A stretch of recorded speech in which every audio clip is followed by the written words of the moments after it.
Welcome to Daily Current Affair. Today is 6th of September 2022. The first question is Nehru Trophy or Snake Boat Race is organized in that is Kerala. सो केरला में हमारे पास Nehru trophy होती है. ये एक snake boat race होती है, मतलब कि जो बोट होगी वो स्नेक के शेप की होती है, इसलिए उसको स्नेक बोट रेस भी बोलते हैं. और ये स्टार्ट किया था जवाहरलाल नेहरू ने 1952 में. It is played on the lake. कौन सी लेक है? पुनामदा लेक है, वहाँ पे इसको खेला जाता है. कौन सी डिस्ट्रिक्ट पे? अल्लापुजा डिस्ट्रिक्ट ऑफ केरला में ये खेली जाती है. और पालाथुरुती बोट क्लब जो है उन्होंने इसको जीता है. ये 68 नंबर की स्नेक बोट रेस थी. ठीक है.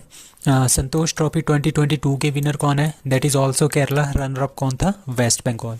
ठीक है. If a child of a women dies before, ठीक है, अगर एक औरत है, उसका बच्चा जो अगर वो पेट में ही मर जाता है या फिर जब उसका जन्म होता है 28 डेज़ के अंदर वो मर जाता है, then government of India announced leave for such mothers for how many days. ठीक है. तब इस तरह की जो माताएं होंगी उनको 60 दिन की छुट्टियां जो है दी जाएगी. That is answer C. 60 days की छुट्टियां दी जाएगी by department of personnel and training ने ये अनाउंसमेंट की है. और जो मैटरनिटी लीव होती है, जब बच्चा पैदा होता है किसी भी फीमेल से, तो उसको 6 महीने की छुट्टी दी जाती है. बट ये एक्स्ट्रा दिया जाता है जबकि जो बच्चा है वो अगर वो गर्भ में ही मर जाए या फिर जब पैदा हो गया उसके 28 दिन के अंदर मर जाए, तो ये एक्स्ट्रा छुट्टियां मिलेगी 60 दिन की. Who has been appointed executive chairperson of NALSA? NALSA is National Legal Service Authority. ठीक है. National legal service authority. अगर सपोज करो कोई भी क्राइम करता है और उसके पास अपना एक वकील करने के लिए उसके पास पैसे नहीं होते हैं, तो हमारी गवर्नमेंट क्या करती है? अकॉर्डिंग टू नालसा हमारी गवर्नमेंट क्या करती है? वो उनको क्या प्रोवाइड करती है? एक वकील प्रोवाइड करती है under the article number 39A. ठीक है. लीगल एड हम जो सरकार है वो लीगल एड प्रोवाइड करती है उस पर्सन को अंडर द आर्टिकल 39A. और इसी आर्टिकल के अंडर जो है हमारे पास ये बना था NALSA, that is national league service authority. ये बना था एक्ट 1987 का एक्ट आया था और बना था 1995 में. Doctor D Y Chandrachud, option B, जो डॉक्टर डी वाई चंद्रचूड़ है ये जस्टिस थे, ये जज थे कोर्ट, हाई कोर्ट के. Appointed as new executive chairperson of NALSA by president of India. India's first night sky sanctuary. Night sky sanctuary क्या होती है? Is to be established in, कहाँ पे एस्टेब्लिश हो रही है? That is in Hanle Ladakh. Hanle Ladakh में ये फर्स्ट नाइट स्काई सेंचुरी जो है एस्टेब्लिश की जाएगी. तो इसका मतलब क्या होता है नाइट स्काई सेंचुरी का? आपको पता है लद्दाख काफ़ी अच्छा एरिया है, वहाँ पे कोई भी पोल्यूशन नहीं है. मैक्सिमम वहाँ पे बिल्कुल ही साफ़ सुथरा है और वहाँ पे पोल्यूशन नहीं है. तो वहाँ पे क्या होगा? उन्होंने एक first night sky sanctuary observe की है. ठीक है. वहाँ से क्या देखेंगे? ये ऊपर देखेंगे, क्योंकि जब फ्रेश होगा, ठीक है, जहाँ पे पोल्यूशन नहीं होगा तो हम आसमान अच्छे से देख सकते हैं. वहाँ पे तारे भी हम अक्सर अच्छे से देख सकते हैं और तारों की हम स्टडी कर सकते हैं यहाँ से. तो ये फर्स्ट नाइट स्काई सेंचुरी यहाँ पे बनाई गई है, दैट इज़ हैनले लद्दाख में. एम क्या है? To study about the stars and under natural and clear light. ठीक है. By the department of science and technology ये बना रहा है इसको. हैनले लद्दाख के कौन से विलेज में है? चांगथांग विलेज है एक. ठीक है. वहाँ पे एक वाइल्ड लाइफ सेंचुरी है, चांगथांग वाइल्ड लाइफ सेंचुरी. वहाँ पे फर्स्ट नाइट स्काई सेंचुरी जो है बनाएंगे. ठीक है. It will enhance astro tourism in the region. ठीक है. हैनले एक और है वहाँ पे, जो हैनले एरिया है, गांव है, वहाँ पे एक ऑब्जर्वेटर भी सेटअप की है इंडिया ने. ठीक है. वो उसका है चंद्र टेलीस्कोप. ठीक है. 2 मीटर गामा रेस टेलीस्कोप है ये, that is in at Hanle में है. और कुछ न्यूज़ है like of Ladakh, like Hemis national park, that is the biggest national park of India. Himalayan film festival that was organized in Ladakh. Geothermal energy to light up. ठीक है. लद्दाख में जितनी भी लाइट आएगी वो जियोथर्मल एनर्जी से आएगी. ये प्रोजेक्ट है.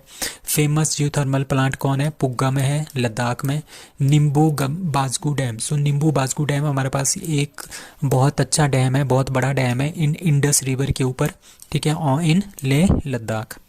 सो नेशनल ग्रीन ट्रिब्यूनल जो है NGT स्लैशिश 3500 करोड़. ठीक है. 3500 crore fine on which state government for violating waste management rules.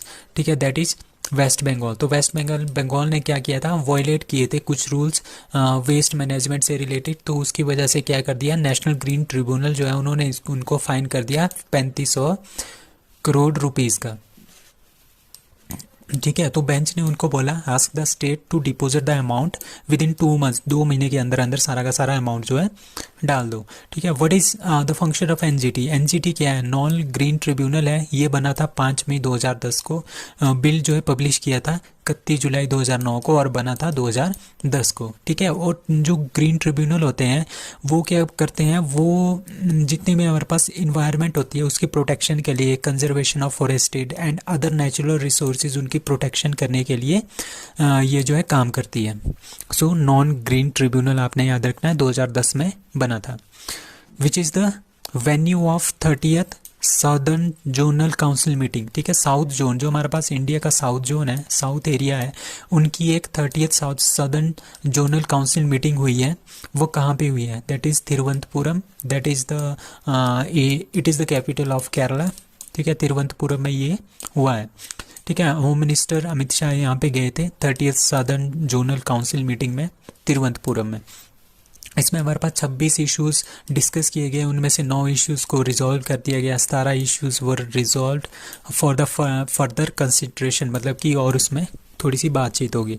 तो ये इतना ज़्यादा इंपॉर्टेंट नहीं है, आपने ध्यान रखना है कि तिरुवनंतपुरम में 30वीं जो सदर्न जोनल काउंसिल की मीटिंग वो हुई है। ठीक है, इसका मेन मतलब क्या होता है जोनल काउंसिल का, मतलब कि जो सेंटर और स्टेट के बीच में डिस्प्यूट्स हैं उनको क्या करेंगे, ये रिमूव करेंगे, और स्टेट के बीच में भी जो डिस्प्यूट होते हैं like boundary dispute, water dispute, land dispute, तो उनको भी ये रिजॉल्व करने की कोशिश करते हैं। So, who is going to host the first homeopathy international health summit? तो international health summit for homeopathy वो करने वाला है दुबई। ठीक है, ये दुबई इसको होस्ट करने वाला है।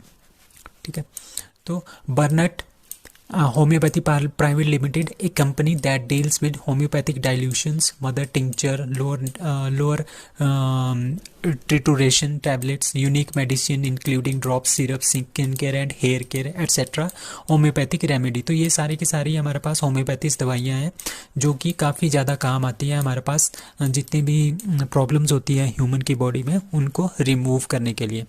तो ये पहला होम्योपैथी का इंटरनेशनल समिट हो रहा है, health summit, that is in Dubai. First village in UP to have RO water in every household, कौन सा विलेज है, दैट इज़ भारतौल। भारतौल एक नाम का एक विलेज है। ठीक है, वो एक पूरा का पूरा विलेज बन गया है जहाँ पे पूरे के सभी विलेज के सभी गाँव में सभी हाउस होल्ड में क्या है, आरओ का वाटर है।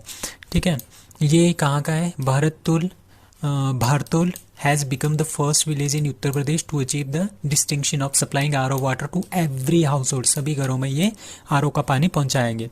ठीक है, Bhartaul is located in Bithri Chainpur block of Bareilly में ये एग्जिस्ट करता है। इट हैज़ अराउंड 7000 पीपल है, सबके घरों में क्या क्या है, आरओ वाटर है, और ये आदर्श ग्राम पंचायत इनिशिएटिव के अंडर आता है। तो Bhartaul village has as many as 4 RO plant, total हमारे पास 4 आरओ प्लांट है, उसी से ही सारा का सारा कनेक्शन दे दिया है पूरे के पूरे गांव को। सो आपने इसका नाम याद रखना है, काफ़ी इंपॉर्टेंट क्वेश्चन है। Bhartaul is the first village in state to have RO water in every house hold.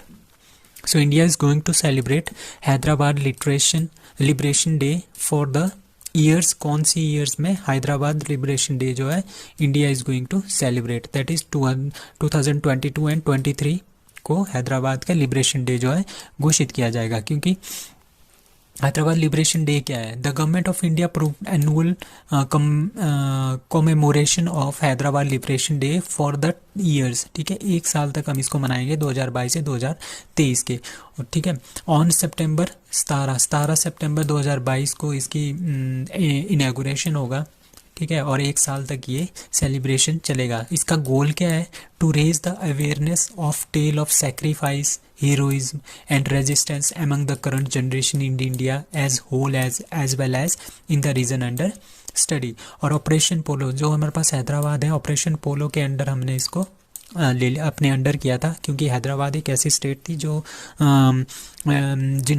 जिन्होंने इंडिया की तरफ आने से इनकार कर दिया था, जिसकी वजह से ऑपरेशन पोलो जो है स्टार्ट करना पड़ा था।